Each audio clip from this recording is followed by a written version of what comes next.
Demon Slayer, God of War, Master of All, these are some of the many titles bestowed upon the great Wormuth. But among all these titles, there was one that best described him, hero. Hamel constantly ran ahead of Vermouth. He didn't fall behind even when they reached the crossroads leading to the Demon King's castle. Although Vermouth said they should go to the right, Hamel was stubborn and insisted on going to the left. In the end, Vermouth agreed to listen to Hamel. However, a devilish trap awaited them on the way. Stupid camel. He boastfully shouted that the Demon King set a trap for them because the Demon King was afraid of him. Here's an idiot. 10-year-old Eugene clenched his fist tightly. He may have read this story hundreds of times, but every time he got to this point in the story, he flared up in anger. After many adventures, Wormuth and his companions entered the Demon King's castle. Even going inside, stupid Hamel refused to listen to Vermouth. Hamel, who was running forward all the time, could not avoid any of the traps, and thanks to this, Vermouth and his companions survived many troubles. In the last moments of his life, being in the arms of his loving comrades, Camel regretted that he had never been honest with them. Sienna, he said, I've always liked you. Vermouth, be sure to defeat the Demon King. Vermouth swore on Hamel's tears that he would definitely defeat the Demon King. At the end of his words, Hamel peacefully closed his eyes. There was no point in reading further. Furrowing his brows, Eugene closed the book. So my character was sacrificed for a good bedtime story. Countless children have learned the lesson that even a man like foolish Hamel can hide a righteous heart in his chest. He sacrificed himself for the sake of his comrades and even regretted that he was dishonorable. Vermouth, Sienna, Anise and Mullen, you four bastards are to blame too. How could you allow such a fairy tale to be written? Damn you, Sienna. Even though you cried when I was dying, did none of you even think about defending the honor of your fallen comrade? He suspected that this was indeed the case, or at least he thought as he recovered from his outburst of anger and took a breath. After all, they couldn't have imagined that Camel would be reborn with full memory of his past life. Damn reincarnation. There was a reason he, being 10 years old, had such an unfriendly look. From a very early age, he was forced to kill time by simply staring into the distance. Eugene sighed heavily, rubbing the bridge of his nose. I don't mind being reincarnated, but why did I have to be reborn as one of Vermouth's descendants? Wormuth's surname was Lionheart. If I was to be reborn, aren't there many other places I could go to? Why did I get the Vermouth family? Anyone else might have rejoiced at such a magnificent lineage, but Eugene, who still retained the memories of his previous life, could not possibly do so. All his life he wanted to outshine Vermouth. At first, he thought it was all just a long dream after his death. However, he has long come to terms with the fact that this is his new reality. Silly Hamel was reborn as a descendant of the great Vermouth. During his life, Vermouth had many concubines along with his legal wife. Only the children of the legal wife were recognized as direct descendants of the Vermouth family. Although Eugene's family also bore the surname Lionheart, they were only a side branch of the family. However, they were not left out. The young man's mansion was no match for the main estate, but in the countryside it looked quite luxurious. And although they were only a side branch, they were treated according to their position. Despite the fact that he was a descendant of the great Wormuth, Gerhard had no talent for martial arts. He's a monster. Although this was not an appropriate thought for his only son, Gerhard could not help but feel fear. He was only 10 years old, he did not yet know how to use mana, but his skill with a wooden sword was incomparable. Now Eugene could wield this heavy wooden sword with ease, and even added sandbags when the original weight was not enough. Gerhard swallowed as he looked at the floor, which was littered with pieces of a broken wooden sword and a completely shattered mannequin. How long has it been since the dummy was last replaced? About 3 days? But there was nothing to be surprised. All the dummies in the training room had to be replaced at some point. The village blacksmith's skills are crap, Eugene growled. Although the words were too harsh to come from the lips of a child, Gerhard did not bother to point it out. It was just part of the inborn character of the young man. The father tried his best to correct his son's manners throughout his childhood, but Eugene's wild nature did not change at all. Can't I just use a real sword? Without even thinking about it, Gerhard shook his head bitterly. You cannot. Because of the bloodline continuing ceremony. Exactly. If you participate in the bloodline continuing ceremony after 3 years, you will be allowed to wield a real sword. Won't it be easier if we just keep it a secret between the two of us? Something like that is not allowed. Because I'm Lionheart, I can't ignore family traditions. The lineage continuing ceremony was a Lionheart family tradition that took place once every 10 years. During the ceremony, all children between the ages of 10 and 15 bearing the surname Lionheart, both direct and collateral descendants, were summoned to the main estate. The reason for this ceremony was simple. It had to be decided which of them was best suited to bear the last name Lionheart. After all, wasn't it embarrassing to claim that they were the descendants of a hero without proving it? Therefore, until this day, they were not allowed to take up sharpened true weapons until after the bloodline continuing ceremony. What a stupid tradition. Eugene didn't let his thoughts escape. However, whenever he heard anything about the bloodline continuing ceremony or family traditions, he felt disgusted. The only purpose the bloodline continuing ceremony served was to suppress collateral offspring. The children of the side branches were not allowed to wield real weapons until after the bloodline continuing ceremony. They were also not allowed to train their mana. However, the children of the direct line living in the capital manor could freely wield any weapon, regardless of age, and they began to learn how to use mana as soon as they took their first steps. Gerhard couldn't see what was going on in his son's head. However, from his sullen expression on his face, he guessed how Eugene felt. Even though he found his upset son's face quite sweet, his guilt became even heavier. If only he had been born a direct descendant. His son's talent was excellent, but there were clear limits placed on the collateral descendants of the Lionheart family. At the bloodline continuing ceremony 3 years later, although his son was so outstanding that it was hard to believe that he was still a child, he could not compete with the true heirs who had grown up in the main estate.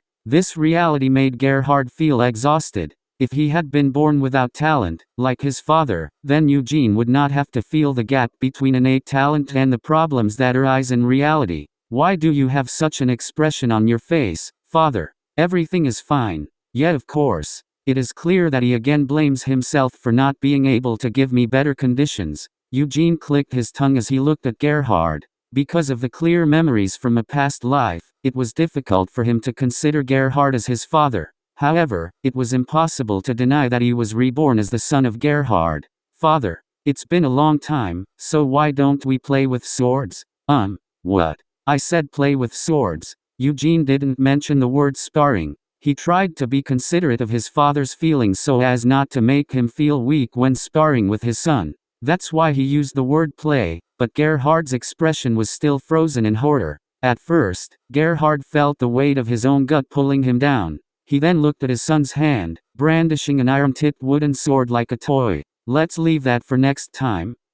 If his 10-year-old son had accidentally used all his strength during the game, Gerhard quickly stepped back, sweating just thinking about it. Eugene chuckled as he watched his father run away. In legends and illustrations for fairy tales, the image of Vermouth with the sword of the saint was always in the first place, but, according to Eugene's memoirs, he was not such an outstanding weapon as he was represented. Although it shone quite brightly, you can't argue. He was a great help in the dimly lit Demon King's castle, but that was about it. First, because the saint was more of a ceremonial item, with an emphasis on appearance rather than function, Vermouth didn't really like using it. It got to the point that he only took it out occasionally to deal with especially strong demons. Vermouth owned many types of weapons, for which he received the titles of the God of War and the Lord of Everything and Everything. He would draw all sorts of weapons from his subspace when he needed to use something in particular. And on top of that, he was good at magic, Eugene thought.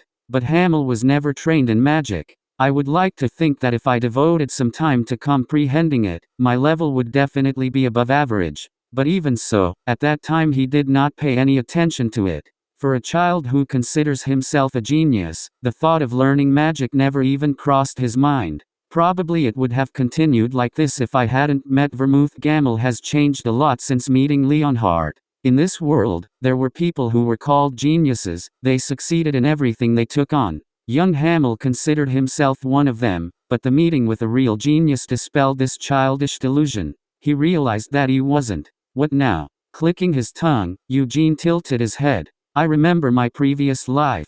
This alone will easily enable me to become as strong as before. He was sure of it. However, Eugene did not want to be satisfied with the previous level of strength. Since he has been reborn, what is the point of dwelling on the achievements of a past life? After all, he was reborn as a descendant of Wormuth the Great himself. Vermouth, thought Eugene, massaging his strong hands, it looks like there really is something in your blood. Of course, even if the child went in for sports, he physically could not build up a large muscle mass. But Eugene couldn't help but admit that, except for the size of his muscles, his new body was perfect. Although it was not massive, it was sinewy and flexible, and it was hard to imagine that a child's body could have such dense muscles. The bones were also strong, and if he brought his body to exhaustion, there were no unpleasant consequences, and even serious injuries healed quickly. Although the former body was trained enough to consider me a genius, this is just incomparable. Now I understand how you could become so strong, Vermouth. From the beginning, the basic characteristics of their bodies were different. This fact made Eugene both happy and angry. If he had such a body in a past life, it's pointless to think about it. Shaking his head, Eugene shook off the obsessive thought. The past is in the past. From the moment he was reborn, what is the point of regretting past mistakes? With this in mind, Eugene tried to end his attachment to the past.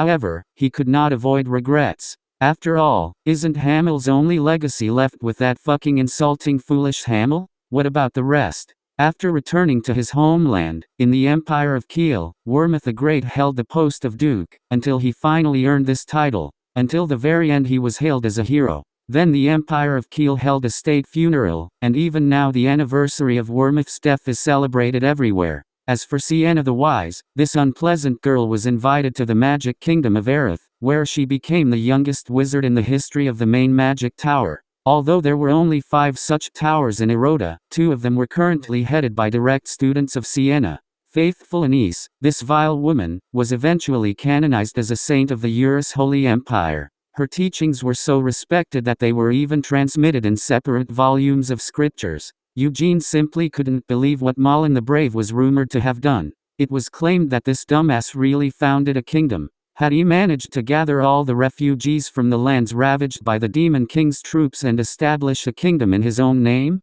That part is the hardest for me to understand. Eugene furrowed his brows. Whenever his thoughts turned to the matter, he immediately felt a familiar surge of rage.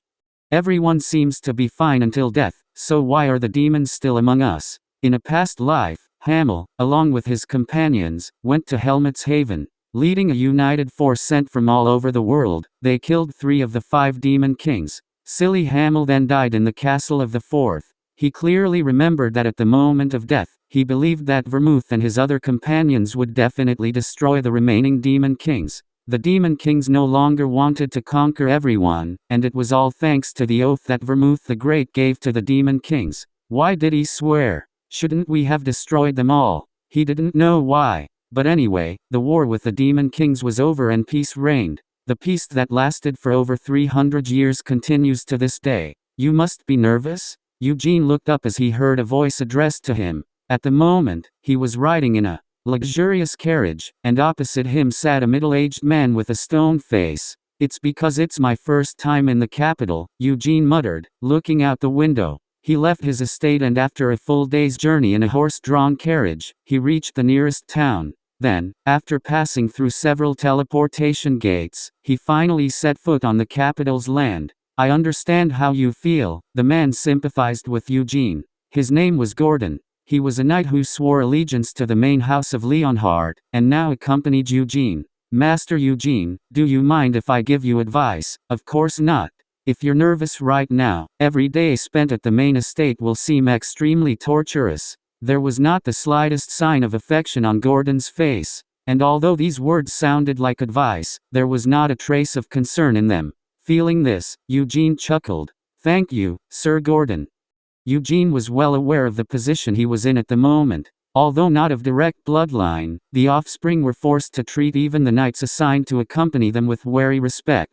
Not to mention Eugene's household, which was practically deprived of attention even from other side branches. Still, I'm Leonhardt. Even though they only sent 1 knight to escort, and my father wasn't allowed to escort either. Without hiding a smile, Eugene turned away to look out the window. Let them not talk about it openly, but they are really trying to put us in our place. Do they gain an advantage by breaking our fortitude? Bastards. Vermouth, and all this because you sowed your seeds wherever you went. Eugene imagined how events might unfold in the near future. Since they had already tried to suppress his spirit, it was likely that upon arriving at the main house, he would be subjected to even more blatant pressure. Maybe they will invite all their knights to greet us and then loudly announce who exactly has arrived and how humble their origins are? No, they will save such things for those who are considered as really worthy opponents. And since they only sent one knight to accompany him, they probably didn't even bother to organize a welcoming ceremony for him.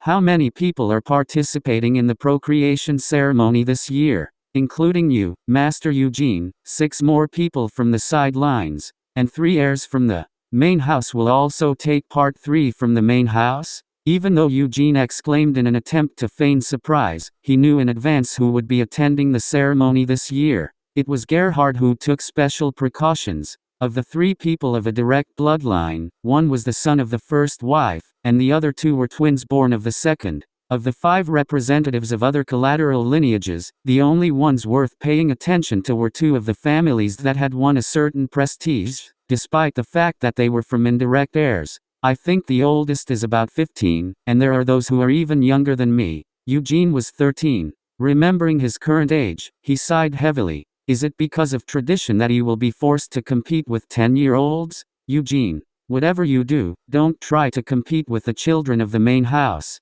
No matter how excellent you are, you will not be a match for children of a direct bloodline. That's why you should. Eugene remembered the gloomy expression on Gerhard's face at that moment. His father could not hide his fear that his son might fall into despair when faced with the children of the main family. Still, I can't help but be thrilled to see how talented Wormuth's descendants are. Eugene looked up from the window. They had already passed all the magnificent landscapes of the capital, left the city and drove into the forest. From now on, we are in the Leonhardt domain. The forest was surrounded by high walls. But don't rush to pack your things. We still have a long way to go. Even though Eugene had no intention of leaving the carriage, Gordon smiled anyway as he gave this amusing advice. I get it, motherfucker. It must be nice to have such a large estate. But it's not even your land, so why are you acting so smug? Wow, so this entire forest is the private property of the main house? Yes. If it's so big, isn't it difficult to move around in such a vast area? There are teleportation gates everywhere. Yes? Then why am I riding in a carriage now? Because we didn't even bother to give Master Eugene permission to use the gate. Mentally carrying on such a conversation, Eugene continued to look out the window. As Gordon said, the carriage, after spending some more time on the way, stopped. Opening the door on his side and descending, Gordon walked over and opened the door for Eugene. Welcome to the main estate of the Leonhardt family, Gordon said politely, tilting his head. The mansion was visible through the wide-open gates. As expected, not a single person came out to greet him. Leonhardt. Eugene looked up slowly. White flags flew along the road leading from the main entrance to the gate. In the center of each was embroidered a brave lion, the family badge of the main house. Leonhardt of Wormuth. Eugene tilted his head and looked down at his chest. There were no decorations on his clothes. Only direct descendants of Wormuth Leonhardt were allowed to have the lion symbol on their left chest. If I had descendants, in a past life, Hamel did not marry and had no children. No, good thing I didn't have them. Otherwise, senseless regrets would have been added. Yet, looking at the family flags arranged in this way, he couldn't help but feel bitterness over his past life. Have any of my relatives arrived yet? Master Eugene arrived first. Hurrah, Eugene thought, nodding his head. The place Eugene was brought to was an annex to the main hall. On the way there, he did not see a single relative who had a lion on his chest, indicating that he belonged to the main family. Why were they acting so aloof? Shouldn't they have shown at least a little curiosity and come to see the arrival of their 13-year-old relative? But at least he was not met with frankly rude. Entering the wing, he found that only one maid was assigned to him. The woman greeted him, "Please call me Nina." Apparently, it was a young girl a little older than Eugene. However, he wasn't going to complain about it. "If you need anything, please call," said Nina, bowing her head and holding out a small bell to Eugene. She looked like she was barely out of her teens. "Do you mind if I speak openly?" "Of course, please speak up."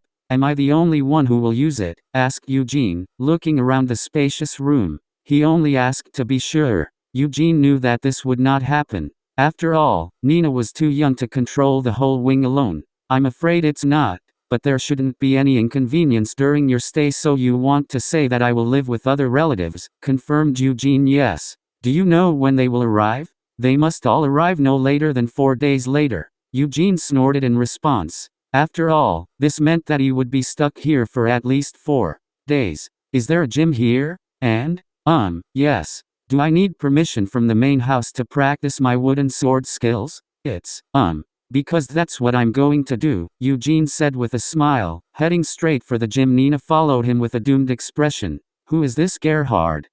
This is the old man who lives in Jiddle province. And where is this Jiddle? In the very west of the empire. But what's the difference? It is unlikely that we will ever need to go to this god-forsaken wilderness. The two children giggled derisively as they gossiped about the newcomer. They were Kian and CL, twins born from the second wife of the main house. Although their mother was the second, it was no secret to anyone that the patriarch preferred her over his first wife. This circumstance made two 13-year-olds proud enough to lift their noses so high that they pointed straight up to the sky. Is that bastard's name? Cyan stuttered. I heard his name is Eugene and he is the same age as us, CL said. So what? We are not going to be friends with him just because we are the same age, Kian stated arrogantly, giggling. Looking at the annex in the distance, he continued. I heard that it was his first time in the capital. Gordon said he couldn't take his eyes off the window on his way here. Well, you can understand. After all, he hails from such a wilderness as Jiddle province.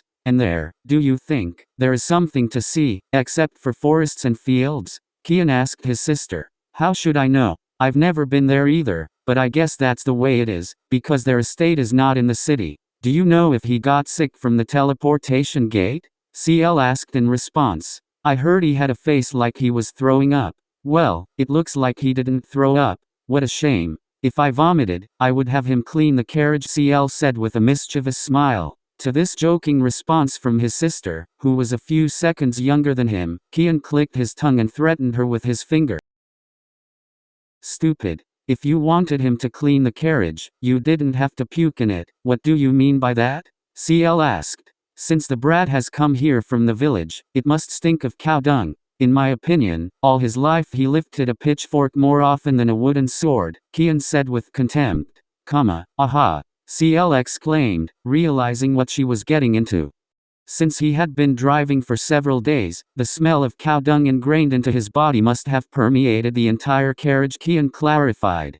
Phew, what a mess, CL said and stuck out her tongue, grimacing in disgust. However, it was feigned, as her eyes expressed mischievous playfulness. The carriage in which he rode is the property of the family. No matter what our relationship is, if the carriage got dirty because of him, he should be punished, right? Chien asked. Yes, that's right, CL agreed. I accidentally heard that as soon as this brat arrived at the outhouse, he immediately went to the gym and started brandishing a wooden sword there, said Kian. Well, a show-off. CL laughed. Twins born on the same day have always gotten along well with each other. Well, it's his first time in the capital, and he's also arrived at the main estate. Maybe that's why he's pretending like that, Cyan chuckled. Faking it? Tell it like it is, brother. He's trying to show off. CL continued to laugh, slapping her brother on the arm with laughter. However, Kian, on the contrary, assumed a stern look and straightened his back. That stupid relative seems to have come to the ceremony of procreation overconfident. Apparently, his father did not teach him properly. Yes, CL agreed with her brother. First he ruined the carriage, leaving his stink everywhere, and now he is trying to show off in front of the adults, pretending to be training. How arrogant of him, Chien said. Looks like he needs to be punished, CL summed up. Well, the punishment is too harsh. Why don't we just remind him of what he should and shouldn't do? It's for his own good. After all, we don't want adults to scold him later. You are too kind, brother. CL expressed her full agreement with a smile, despite knowing her brother's true intentions. These young twins have long realized that such mean jokes are much more fun than outright bullying. Went, resolutely exclaimed Cyan and went forward. CL ran after her, but as soon as she turned her head a little, she felt a gaze on her that was watching her from afar. The twins had been practicing mana since childhood and could even sense intangible things like glances. In a majestic and luxurious mansion, a young man was standing in a window on the third floor. After exchanging glances with CL, he stepped aside and drew the curtains. CL smiled in embarrassment at the sight and stuck out her tongue. Prior to the ceremony of procreation, the children of the collateral lines were not allowed to handle sharpened weapons. Although Eugene had no respect for such a ridiculous tradition, his father Gerhard would never dare to disregard the Leonhardt family tradition. There were too many witnesses in their mansion to keep it a secret from the main family. He's too light. Eugene furrowed his brows as he looked at the wooden sword. He wielded an iron cord practice sword with 7, and at 12 he began to practice with an iron bar that hardly resembled a wooden sword. It may have been covered with a thin layer of wood, but the sword that Eugene had wielded for over a year was heavy enough to shatter bones with an accidental blow. However, he was not sharpened, so everything is in order. Even though a lot of iron was added to it to increase its weight, and it became of such a size that few people could lift it, it was still just a wooden sword. In order to perfectly control his body, Eugene trained every day, not wasting a single day on idleness. If he got a second chance through reincarnation, then he should have lived his new life to the maximum. But, oddly enough, this is not what caused the desire to train so hard. Eugene was like that from the beginning. Even when he traveled with Wormuth and other companions, he never missed an opportunity to train, if not an opportunity at all. Despite that, the bastard still had the audacity to say that I wasn't working hard enough. Vermouth, that disgusting bastard. Eugene gnashed his teeth, remembering the boy's gloomy look. Eugene realized that he was loading the body much more than in his previous life. Each time he did this, he imagined that his body was overcoming previously set limits. He wasn't sure if the body he was reborn with was superior to that of Vermouth himself. However, it was clear that it was much better than the body of the fool Hamel. He hadn't even begun to master mana yet. How could a 13-year-old teenager with a body that was not yet fully formed manage to handle such a heavy piece of iron? Do you have any wooden swords heavier than this? It would be nice if they were more and a little more, Eugene asked. It seemed that he had already made hundreds of swings, but did not even sweat. Eugene frowned and turned his head to Nina. Besides, I told you to stay over there in the shadows. Why are you standing here in the sun? I'm fine, Nina replied. How can you be okay when you're sweating like that? Stop being so stubborn and go into the shadows. No, wait. So do you have any other wooden swords? Despite the fact that Nina's face was covered with sweat, it expressed bewilderment. Before her stood a 13-year-old child from the collateral line. But as a junior servant of the main family, she could not disrespect him. And even though she was assigned as Eugene's assistant only for a while, she couldn't just rest in the shade while her master was training. Wooden swords, the pantry of this hall should have everything there is. Any other wooden swords will probably be in the main gym. Can you get me some? I'm afraid I don't have the right to decide. If you want, I can go and ask, but, if so, then everything is in order. You don't have to go. Eugene shook his head, showing no displeasure. He had already learned from Nina that she was only 16. She had just graduated, so I didn't want to make things difficult for her by making unreasonable demands. Too obvious. Eugene suppressed a smirk as he put down his wooden sword. Why did they assign him a maid who had just graduated? Isn't it obvious? If he took out his displeasure on her, when a clumsy maid would make a mistake or show disrespect, she would show herself not in the best light. I don't know whose idea it was, but they are definitely acting on the sly. If he kept swinging that wooden sword, he wouldn't even be able to stretch himself. Waving his hands casually, Eugene headed for the pantry. Nina immediately tried to catch up with him. Mr. Eugene, if you need anything, please entrust it to me. If it was something else, it would make sense. But I need items for training, so I need to choose myself.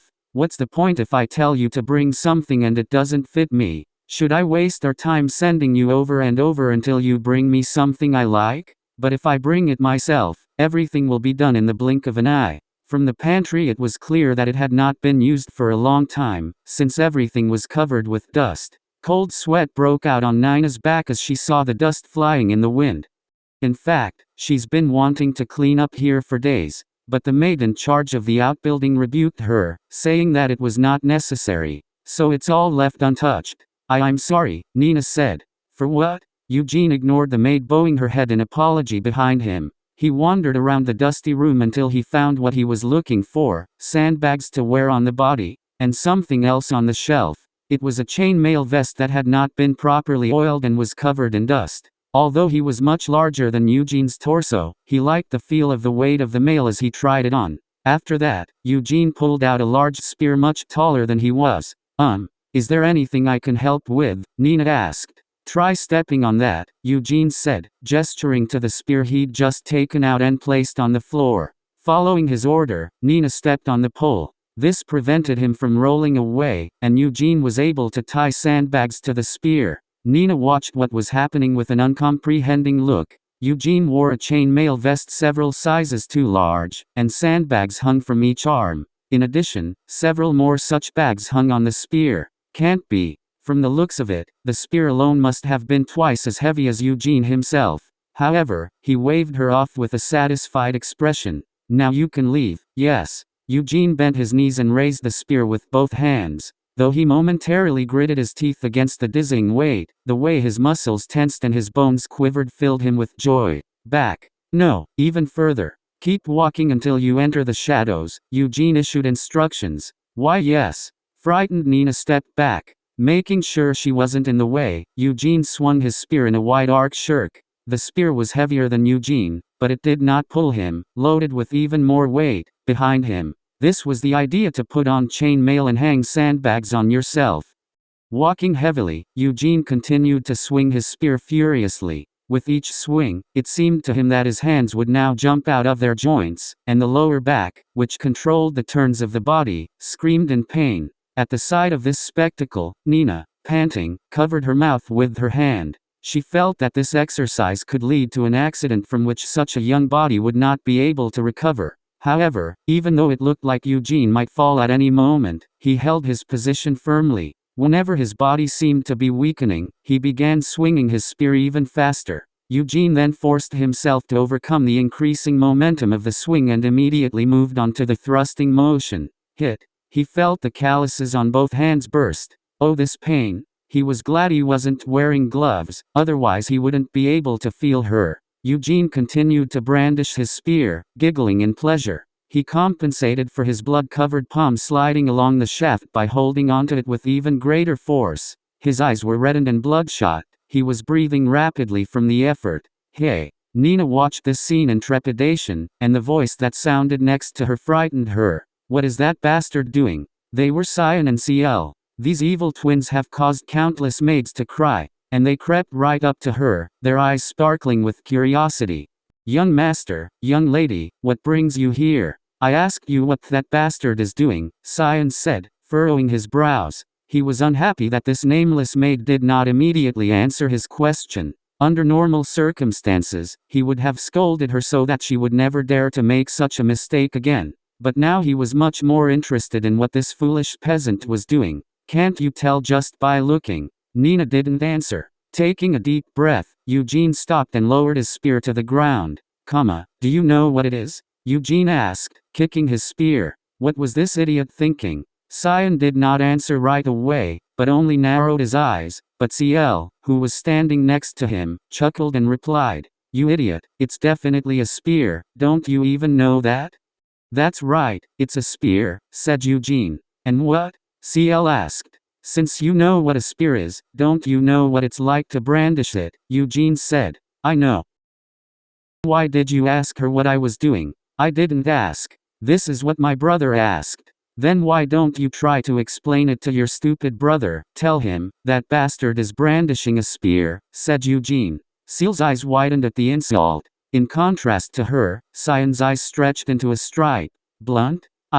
Given that you didn't know what was going on when you looked right at me, you don't seem all that smart. Brother, that dickhead called you an idiot. CL giggled and poked Cyan in the side. Instead of getting angry like her brother, she instinctively knew that she could make the situation more interesting by angering her brother. This slight teasing from the younger sister for a few seconds was enough for Kian to exclaim, How dare you? Cyan was not a fool. Of course, he understood that Eugene was holding the spear and brandishing it as a practice. However, this was the first time he had seen such an unscientific method. putting on a chainmail vest a few sizes too large, tying sandbags to both hands and brandishing a spear loaded with sandbags. How can you call this training? At least from Sion's point of view, this method of teaching didn't make sense. Too barbaric and extreme. He was just recklessly swinging and thrusting with a spear without even a semblance of style or technique, and had such poor control of his body that he staggered from side to side. How could this be called training?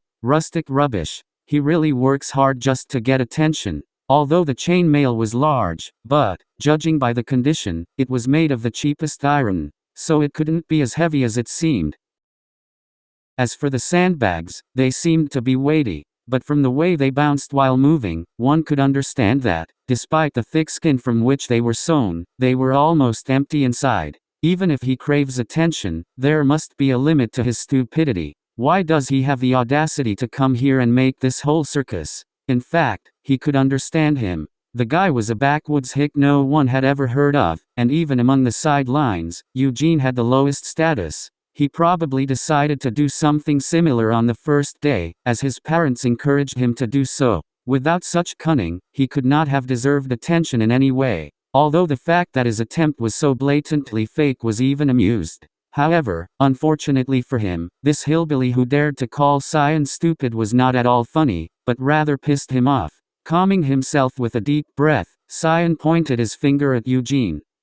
Sorry. For what? Eugene asked. You still dare to pretend to be ignorant? Sorry for offending my intellect. I beg your pardon, Eugene replied immediately. However, Kian was not satisfied with such an apology. He narrowed his eyes and lifted his chin proudly. Keep your head down and apologize more respectfully, Sion demanded. Aren't we the same age? Eugene asked without moving his head an inch. You're 13. I am also 13. This means that we are comrades and peers, so why ask me to lower my head? But we're definitely not friends. We are not friends? Then why have you been talking to me so familiarly since you came? Eugene hid the shame he felt with a click of his tongue. There was a strong desire to ask myself, what are you doing? If you add the years of the previous life to the current age, then he was over 50. With such a difference in age, isn't it sad that he gets into an argument with a 13-year-old boy, especially when this boy is one of the descendants of his former rival?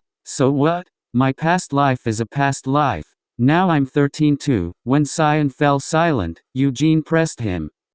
As I said, what is this manner of communicating with me? So, not only do you not understand spears, but also etiquette? This is, Sion's eyes widened, he couldn't find anything to say. As a person who has been constantly indulged since childhood, he grew up spoiled and was not familiar with such childish quarrels. You are arrogant. The biggest advantage of being a child is that you can express your emotions without holding back whenever you want. Therefore, Sion, although not familiar with children's quarrels, relied on what he was used to, venting his emotions on others. With long strides, he moved forward until he was nose to nose with Eugene. You really don't know your place. Just because your last name is Leonhard, do you really think you're one of us? No, I'm pretty good at the difference. I'm from the sideline and you're from the straight line. Eugene held up a finger and pointed in the direction of the main family's mansion. That's your house over there. My house. In what direction? In any case, he is far from here.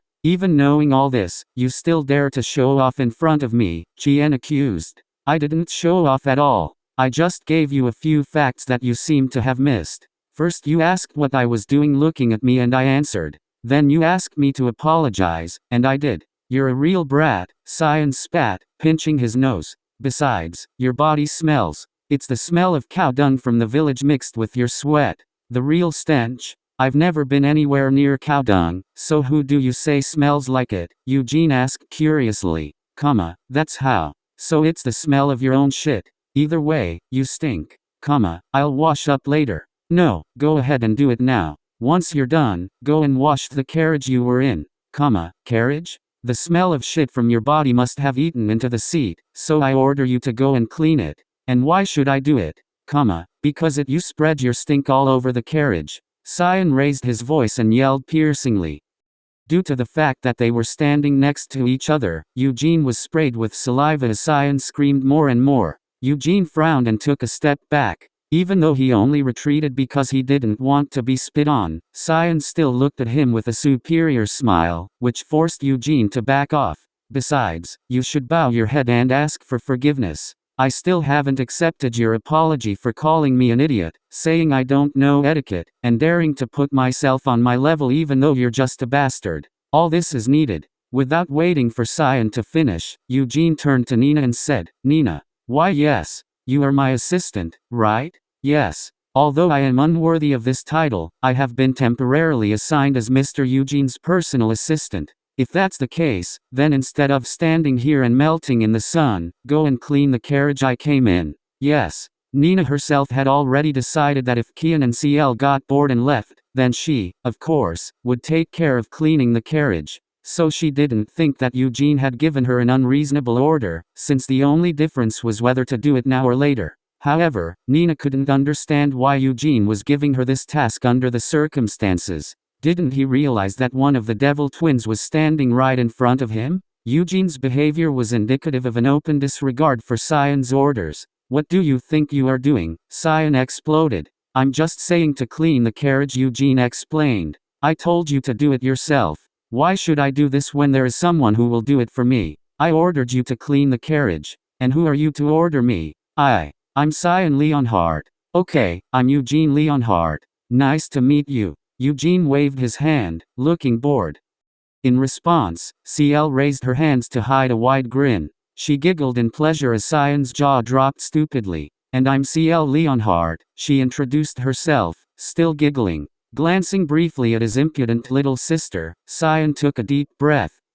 I just can't get along with you. What a pity, Eugene commented, looking uninterested. Ignoring Eugene's remark, Cyan continued. Because you continue to disregard my orders. That's because I'm in no position to follow your orders. And besides, you insulted me again, Cyan finally finished. Wow, was Eugene's last witty reply. With every word Eugene uttered, rage flared up in Cyan's chest. Why was he standing here talking to that bastard? That's not why they came here, to waste time on a village bumpkin. As a young master of the main family, if he gave an order, then the other person had to follow him unquestioningly. Cyan's head was ready to. Cyan's patience ran out, he couldn't stand being looked down upon. And after such disrespect on the part of the village bumpkin, if he did nothing in response, he knew for sure that several days of persecution from his sister awaited him. You looked down on me and insulted me. Therefore, I challenge you to a duel, Cyan announced.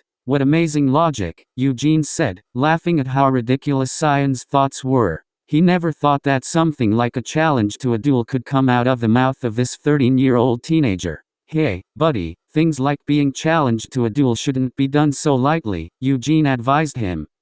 Who is your friend? Cyan replied angrily. Do you want to be a friend? Okay. Either way, don't say anything you'll regret later and just walk away. Enough to get me already. You're afraid, aren't you? Cyan said, raising his chin proudly towards Eugene as if he could predict his reaction. Although this was an obvious provocation, Eugene looked at Cyan with narrowed eyes and repeated, Afraid? Exactly. It is obvious. If you're afraid to fight me, then just apologize. What if I'm not afraid, but I don't want to fight and I don't want to apologize? Don't you know what honor is? I know it's not a word to be used so casually. Are you insulting me again? For some reason, Cyan felt deeply offended by Eugene's every phrase. Finally, unable to take it anymore, Cyan raised his hand to his chest pocket. Don't, said Eugene, frowning. A duel is not something you can recklessly get involved in. Son of a bitch. Who does he think he is that keeps telling me what to do? Cyan thought, frowning at Eugene and pulling out his handkerchief. If you're afraid, then just admit it. Don't try to avoid our duel by shouting all these denials. Didn't your parents tell you what honor is? Oh, was all Eugene said, tilting his head at the accusations. While Eugene looked at him like he was an idiot, Cyan was glad that he had finally succumbed to his provocations. So he pulled out a handkerchief and spread it wide, inviting Eugene to take a closer look. I repeat for the last time. Ask my forgiveness and then quit, Eugene said, untying the sandbags hanging from his body. You wanted a duel, so quit already. Eh? Cyan replied dumbly, I said drop it. Buck. First, sandbags from the left hand fell to the ground. Cyan's face froze and then stiffened as the impact sent a wave of dust into the air. You. Handkerchief, are you going to throw it or not? Eugene suggested. Buck.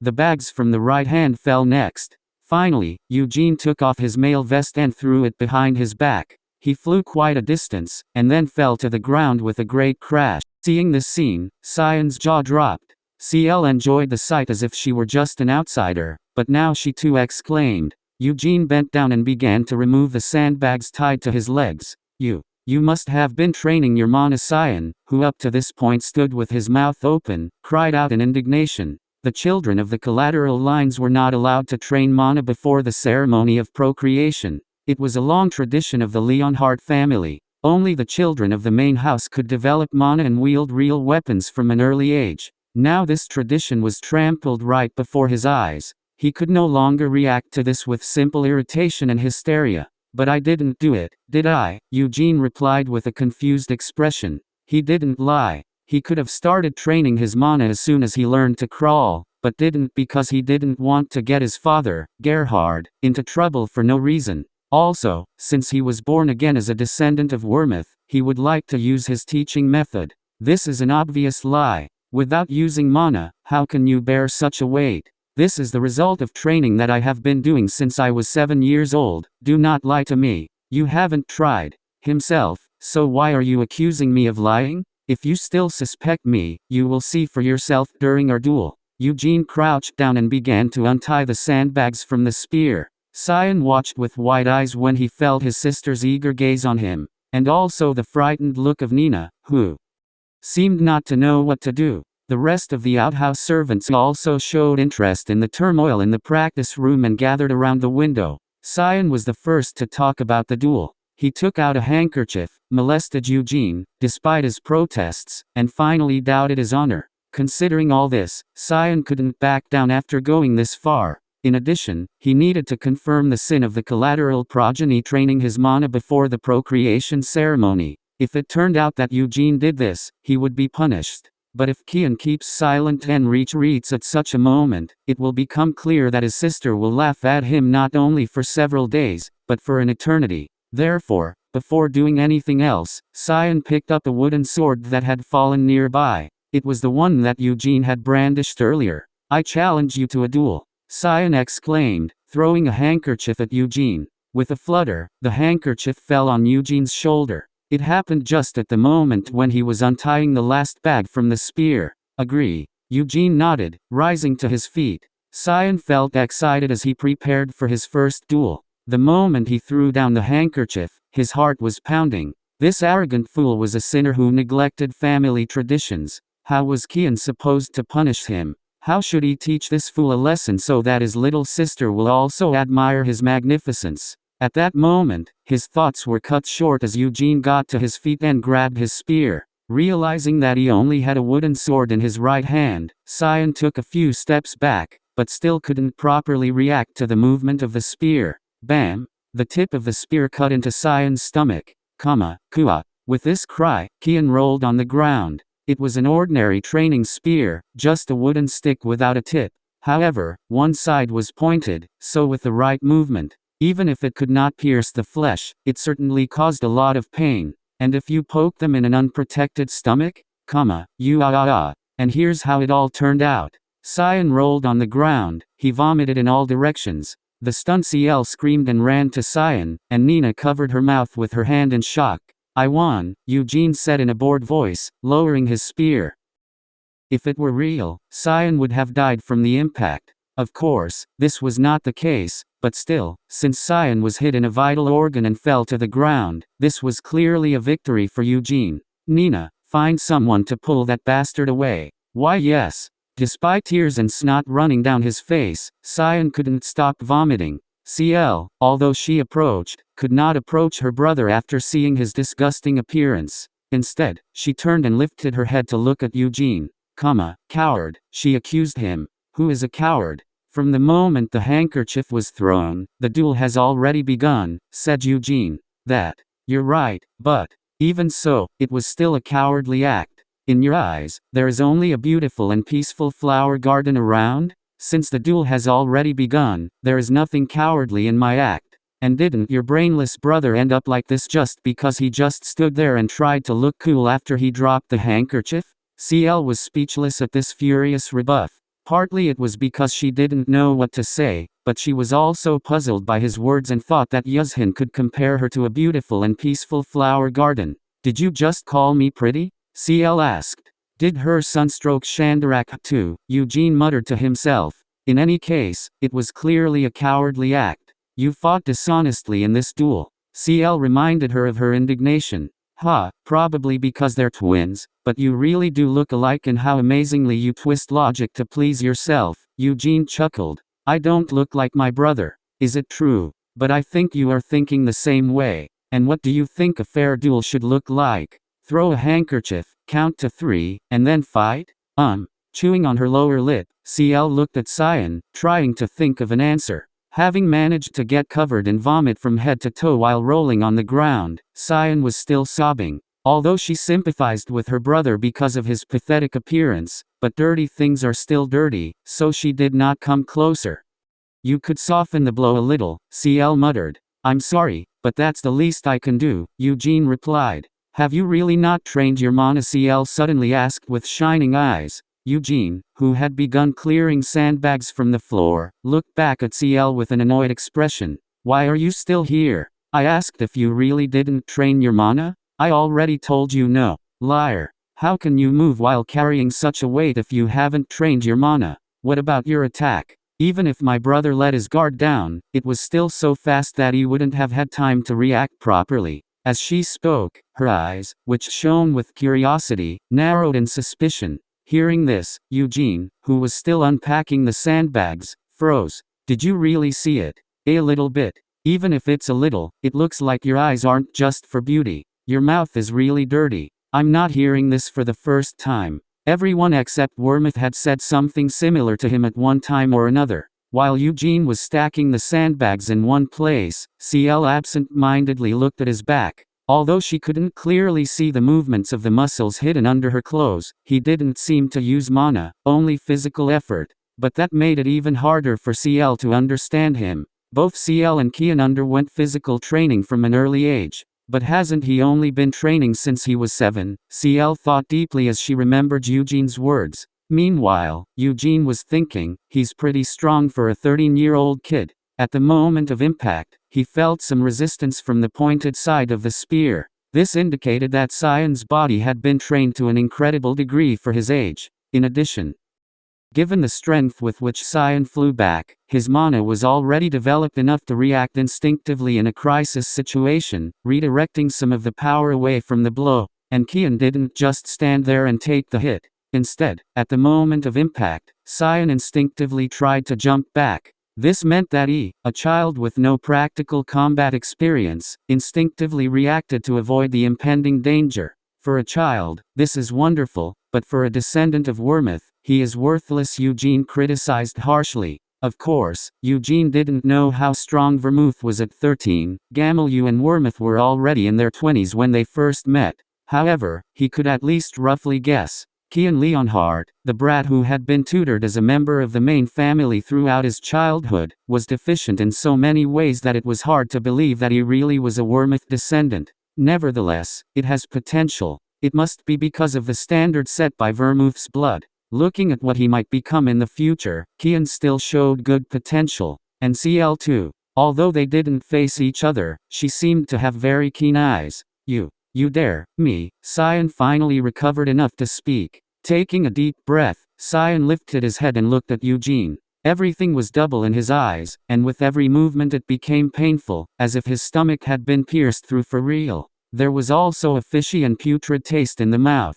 How cowardly, Cyan breathed. Probably because you are twins, both of you are talking crap at the same time. Eugene chuckled as he looked at Cyan. I don't want to repeat myself. Ask your sister what I said when she tried to accuse me of the same. You son of a bitch. Or try to recover your memories. You may have been spewing vomit all over the place while rolling in the mud, but your ears still had to be functional, right? Cyan was unable to say anything in response. Eugene was right. Even with severe pain and nausea, he heard his words. However, even if he had to admit that Eugene was not a coward, the 13-year-old Kian categorically refused to accept defeat. To be forced to be in such an ugly state in front of my sister and all the servants.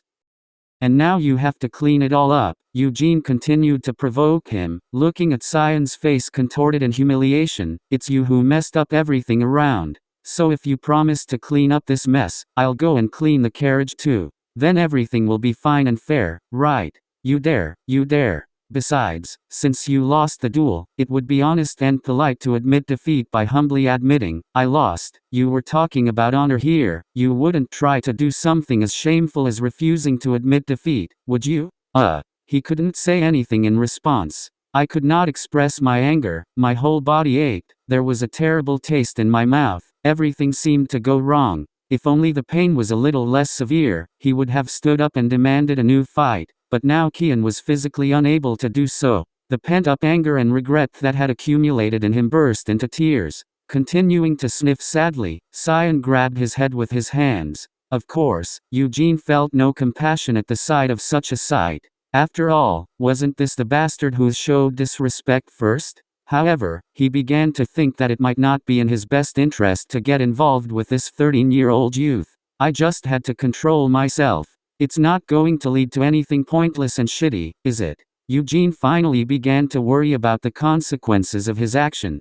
From the very beginning, he was openly persecuted and disrespected, but now that he had brought the child of the main family to such a state, in fact, his main concern was that someone would not like what had happened and his father from the countryside would be at gunpoint. Let them just try, I'll arrange for them. As Eugene thought about this and that, Sion desperately tried to hold back his tears. Although he didn't want to look even worse, he still didn't want to admit defeat. It was the same attack of childish stubbornness. Young master. The shout came from afar, but the speaker quickly closed the distance.